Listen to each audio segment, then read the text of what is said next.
आइए next question लेते हैं। What type of attack involves collecting small amounts of money from many different transactions. और उसने पूछा है कि ऐसा कौन सा अटैक होता है जिसमें कि अलग अलग ट्रांजैक्शंस की मदद से थोड़ा थोड़ा पैसा कोई भी हैकर या कोई अटैकर चुरा देता है। पहला ऑप्शन है सलामी अटैक, दूसरा है फिशिंग, तीसरा है डेटा रिवील, चौथा है आइडेंटिटी स्पूफिंग।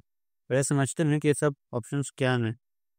आइडेंटिटी स्पूफिंग एक ऐसा अटैक होता है जिसमें कि जो हैकर है या अटैकर है वो ये चीज़ प्रिटेंड करने की कोशिश करता है कि कोई भी इंसान या सिस्टम कोई ट्रस्टेड एंटिटी है। जैसे आप किसी बैंक की वेबसाइट में जाते हैं तो स्पूफिंग में उनमें हैकर ये ये जताने की कोशिश करेगा कि आपकी आइडेंटिटी असल में वो है, वो असल में आपकी आइडेंटिटी है, तो आपकी आइडेंटिटी तरह से हैकर ने चुरा ली। ये होता है स्पूफिंग अटैक। अलग अलग तरह से हो सकता है।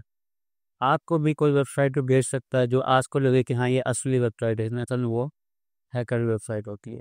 तो ये होता है आइडेंटिटी स्पूफिंग। तो ये तो हमारा ऑप्शन सही नहीं है। डेटा डिवीजन, डेटा डिवीजन एक ऐसा अटैक होता है जिसमें कि जो भी अटैकर है वो किसी भी सिस्टम में ज़्यादा डेटा थोड़ी बहुत डेटा कहीं कहीं चेंज कर देता है, जिससे कि सिस्टम काम पर अमल कर देता है, करप्ट हो जाता है, और जो डेटा की एबिलिटी होती है वो डैमेज होती है। तो ये ऑप्शन ही सही नहीं है।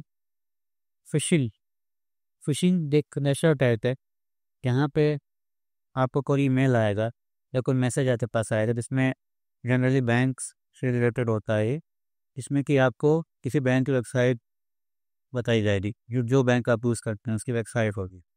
यानी जब आप उसको क्लिक करेंगे और आप वेबसाइट पर जाएंगे, असल में वो दूसरी वेबसाइट होगी, वो असल में अटैकर की वेबसाइट होगी। तो और वेबसाइट में बहुत सी चीज़ें हो सकती हैं। जैसे आप कोई ई कॉमर्स प्लेटफॉर्म यूज़ करते हैं, कोई भी अटैकर है वो आपको कोई ईमेल भेज दिया, कोई मैसेज भेजा, इसमें कि उसने उस ई कॉमर्स वेबसाइट जैसे लगभग यूआरएल डाल दिया। आपको लगेगा कि हाँ ये अमेजोन है, ये फ्लिपकार्ट है, नहीं आप खोले नहीं, लेकिन लगेगा कि वो फ्लिपकार्ट है, लेकिन असल में हैकर की वेबसाइट होगी। तो ये होता है फिशिंग। फिशिंग भी आंसर नहीं होगा। सलामी अटैक, तीन ऑप्शन हमने देख लिए, एक ही बचा तो वो सही होगा। सलामी अटैक ये होता है, यही होता है इसमें कि जो भी हैकर होता है, जो भी अटैकर्स होते हैं, वो अलग अलग ट्रांजेक्शन की मदद से थोड़ा थोड़ा पैसा लोन द बैंक अकाउंट से निकाल लेते हैं। तो ये होता है सलामी अटैक, और इसका आंसर भी यही होगा। अगला क्वेश्चन देखते हैं। डिपिक्टेड एक्ट्स ऑफ हरासमेंट और threats using electronic means is referred to as. Question पूछ रहा है कि अगर इलेक्ट्रॉनिक मीन्स को यूज़ करके किसी को हरास किया जा रहा है तो उसको क्या कहते हैं। ऑप्शन हैं cyber stalking, cyber bullying, fishing या सलामी अटैक। तो एक एक ऑप्शन को ध्यान लेते हैं। सलामी अटैक एक ऐसा अटैक होता है जिसमें कि कोई अटैकर या हैकर अलग अलग लोगों के खाते से छोटे छोटे ट्रांजेक्शन्स करके थोड़ा थोड़ा पैसा चुरा देता है। तो ये होता है सलामी अटैक। तो ये तो ऑप्शन सही नहीं होगा। फिशिंग, फिशिंग एक ऐसा अटैक होता है जिसमें कोई अटैकर या हैकर आपको कोई ईमेल भेजेगा या मैसेज भेजेगा जिसमें वो किसी वेबसाइट या ई कॉमर्स प्लेटफॉर्म या किसी ट्रस्टेड वेबसाइट या ट्रस्टेड सोर्स का यूआरएल भेजेगा जो देखने में लगेगा कि हाँ उसी का है, लेकिन असल में वो किसी और मैलिशियस वेबसाइट का यूआरएल होगा, और वहाँ पे आप जाकर अगर कोई अपनी डिटेल्स एंटर करेंगे तो वो आपको डिटेल्स को चुरा रहेगा। तो ये होता है fishing. Cyber bullying, cyber bullying एक अटैक होता है जो करने के लिए कोई भी कर सकता है। इसको जरूरी नहीं कि कोई हैकर हो जिसको नॉलेज हो, कोई भी साइबर बुलिंग कर सकता है। अगर आप किसी सोशल मीडिया प्लेटफॉर्म पे हैं, फेसबुक पे, इंस्टाग्राम पे हैं, व्हाट्सएप पे हैं, आप मैसेज कर रहे हो और कोई आपको मैसेज करके हरास कर रहा है, कोई भी इंसान है, तो वो साइबर बुलिंग में आता है। तो और दूसरा ऑप्शन है साइबर स्टॉकिंग। साइबर स्टॉकिंग में ये होता है कि जो भी अटैकर होता है वो आपकी आईडी को, आपके प्रोफाइल को बार बार देखता है। वो उसमें देखता है कि आप क्या क्या अपडेट डाल रहे हैं, क्या आप स्टिकर डाल रहे हैं, क्या आप फोटोज़ डाल रहे हैं, वो आपके बारे में सारी जानकारी इकट्ठा करके रख लेता है। आपका एड्रेस क्या है, आपका डेट ऑफ बर्थ क्या है, फ़ोन नंबर का, ये सब चीज़ें। और वो आपको अलग अलग प्लेटफॉर्म्स पर हर जगह फॉलो करता है। तो ये होता है साइबर सिक्योरिटी। तो इस क्वेश्चन के साथ से हमारा जो सही आंसर वो होगा साइबर बुली।